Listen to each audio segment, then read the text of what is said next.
God almighty. I hope you people are happy about this. Ever since I started reviewing anime like a year ago, I've been getting reviews to do this one. And I've been putting it off because the idea of it is so idiotic I avoided it. And after watching it, oh, and by the way, this is going to be spoiler. I won't be able to get the non-spoiler review off this one for a while. Here to explain to me why I sat through this shit is the Unknown Knight. I'm not here. And the only people who were telling you to review it were me. No, people were like on Twitter, review this, we want to hear you go on an angry rants. Your people are getting your fucking wish.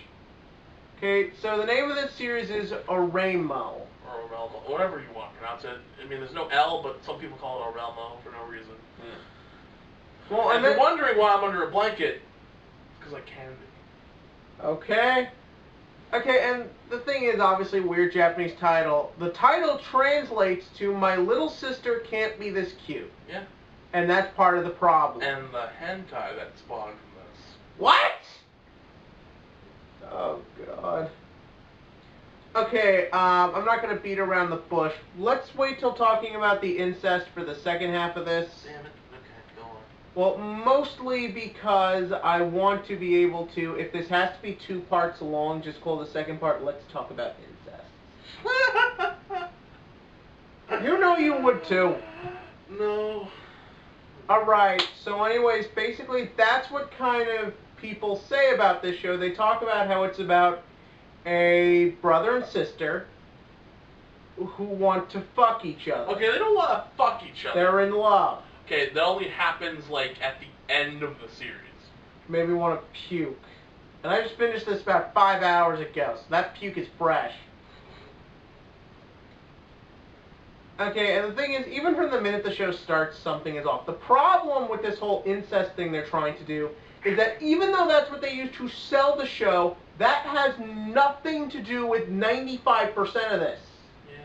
For the most part, it's just this weird sort of half romantic comedy, half family comedy, and because they're trying to mix the two, there's no real cohesive storytelling here. And it is trying to so damn hard. Even from the minute the show begins, something is off. Like, it really weirded me out that we're introducing the show by making it that he is talking about her, because it's in the dream. And then it hit me. He has no personality. Did you notice this? Not really. Well, throughout the whole show, we never learned anything about him. We never learned his hobbies, if he has any friends from school, what he likes to watch on TV, what kind of music he likes, tacos or KFC. None of this stuff. Like, what did you think his personality was? Personally, it came across like, oh, he's the typical brother who hates his sister. And, you know, he just doesn't like anything she does, and he just keeps to himself. Which, let's be completely honest, we would do the same thing. Well, then again, I probably do the same thing because I don't have a sister, but still, it's like, his typical reaction was like, oh, I really don't care, you know, she's always mean to me, she doesn't know, like, care about anything.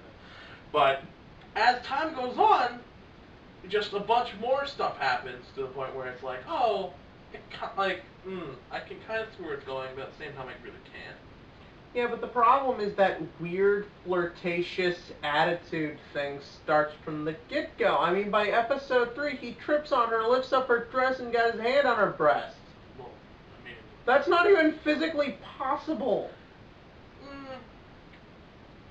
That, or like, dress manufacturers have a serious problem. And the thing is, the whole show is filled with just these cheesy bullshit that means nothing. Or it's like, you know, with the best friend, Ayase, that was weird.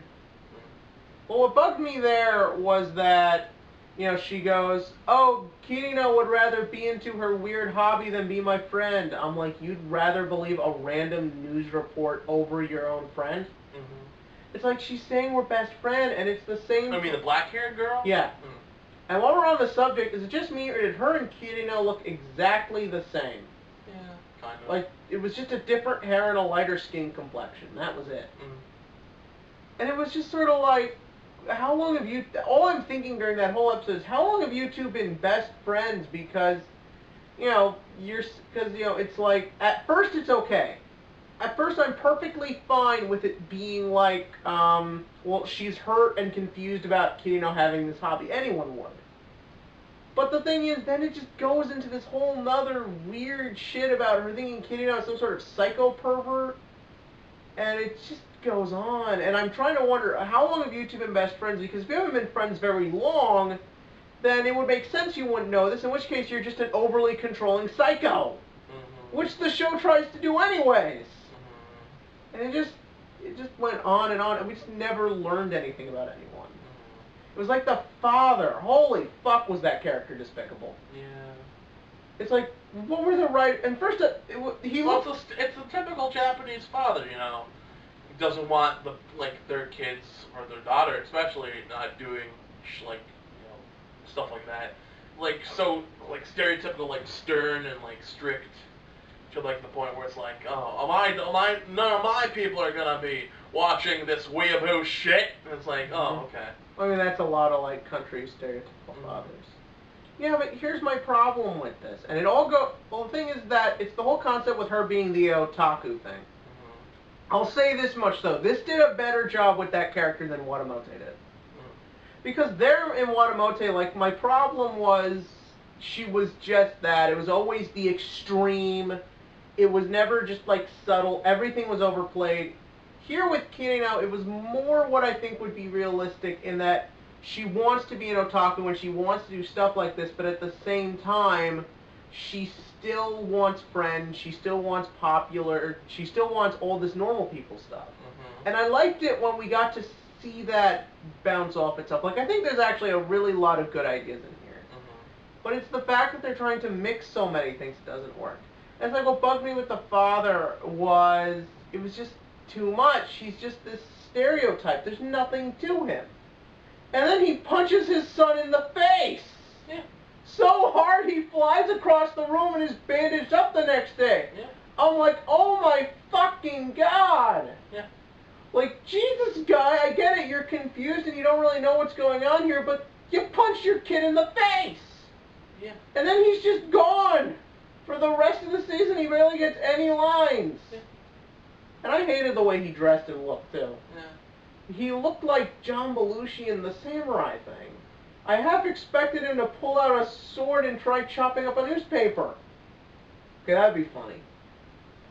But it was just it was all so pointless. The parents were barely there, and the kids don't really look like the parents, so they didn't feel like brothers. I also liked, just go off topic, I liked how the adults of certain things, what was the girl with the glasses name?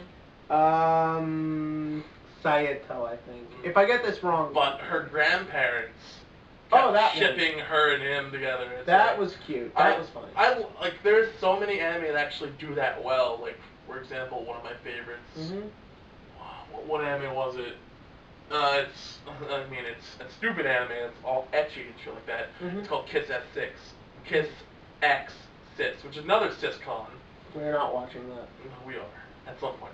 And it's these two girls have a crush on their step brother. That's not too bad.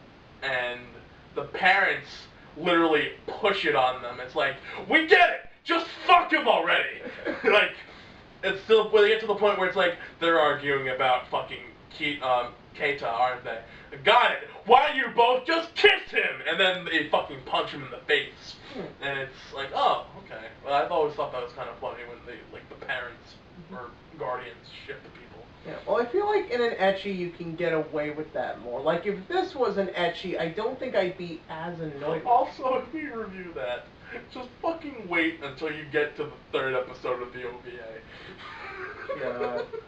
If any of you watched the quote-unquote practice episode, you know what I'm talking about. Okay.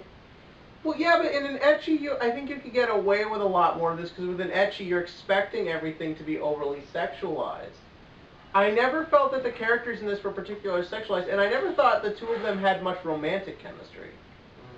They tried to play it as siblings, but then just randomly have this. They tried to have it both ways, and it just didn't work. I bet you Kirino wants it both ways. Okay. Well, it's then like, like I bought it when the lolly girl, Kuroneko, was flirting with him. I bought that. And it was more for the... Wasn't Kuroneko from fucking Chunipo? There might have been a... Oh yeah, there was a Kuroneko in there too. Yeah. Maybe it's just like a thing with when you have characters like this, like overly otaku. Go on. But the thing is that I bought that because I could see it from the perspective of she also has little sisters and is constantly trying to help them out. Mm-hmm. As far as I can tell, this guy Yurisho, I think his name was, Mm-hmm. there's a cat. Hey, cat.